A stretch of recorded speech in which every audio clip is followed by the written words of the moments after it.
A few years ago, I was actually a key witness in a domestic violence case. It was my very close friend who was abused by her husband for a very long time.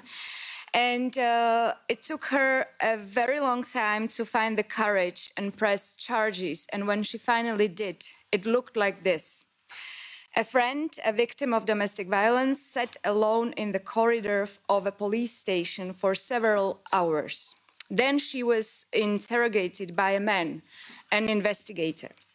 At first, he looked at her and he says, "Madam, you don't look like a battered woman at all. You don't look like a victim at all." This was the start. Then he sent her out into the corridor again. While she sat there, no psychologist came to see her, no support. However, there on the corridor, she met the perpetrator, her husband, a tyrant who was brought to the same investigator in handcuffs. And after the interrogation, they met again in the very same corridor when they were taking him to the cell. This man got half a year in prison. Now, this is a case from a past. This happened a few years ago, so something has changed even in countries like Slovakia since then, but not too much. And everything that has changed, it's only thanks to the NGOs. So not much has changed at all, also because Slovakia is one of the countries that had not ratified the Istanbul Convention. We lack data because we lack monitoring by the Grevio group. The last monitoring report on violence against women that we have in Slovakia is from 2016. We lack experts. We lack social and support services for victims of domestic violence.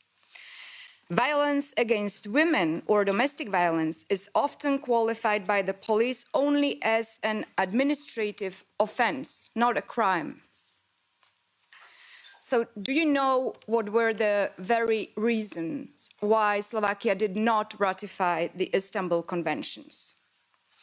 Because Slovakia and its state policies are under an enormous influence of clerical parties, of Catholic Church, and most politicians in the past and present governments have a problem with recognizing the gender and the gender-based violence. It just does not exist. In addition, and listen to this, we cited our traditional way of celebrating the Easter holidays as a reason for non-ratification. Do you have any idea how Slovakia looks during Easter? Men beat women and they pour water over them to make them prettier and healthier.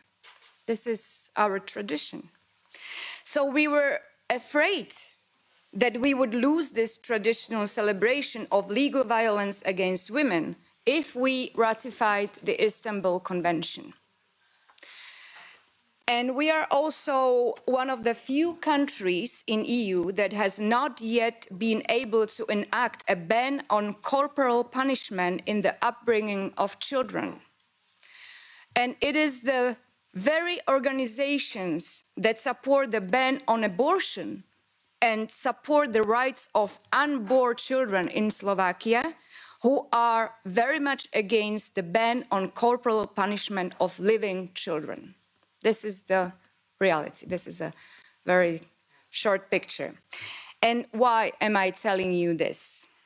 Because the gap between the member states in combating violence against women and domestic violence is really huge.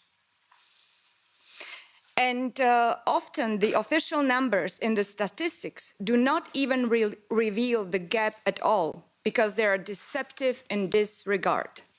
According to the data from researchers, the highest recorded rate of violence against women is in the Scandinavian countries, and the lowest is in the southern ones.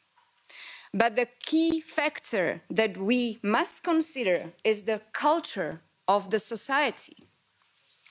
Because what women in Scandinavian countries perceive as violence, women in Slovakia consider as a common standard, as something that a woman deserves, whether it's a slap or a verbal attack. So we have a lot of work to do if we really want to combat the violence against women all over the European Union. And the directive is an excellent start.